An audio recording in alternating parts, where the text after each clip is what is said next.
10,000 device செஞ்சு எல்லா மாமியாருக்கும் அனுப்பு. இந்த மருமக பாலத்துலலாம் ஒட்ட நறுக்கணும்.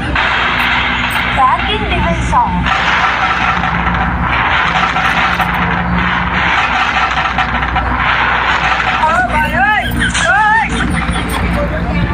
மேடம் ஏன் நின்றுட்டு இருக்கீங்க? அந்த பக்கம் மட்டும் போயிடாதீங்க, காட்டுப்பட்டிலாம் இருக்கும். வந்துட்டேன்டி கிட்ட. இன்னைக்கு உன்னை காட்டு பண்ணிக்கிட்ட கடி வாங்க விடுறேன்டி.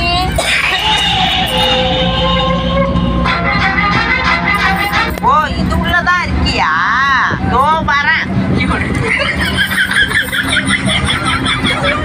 ஐ பலாப்பழம்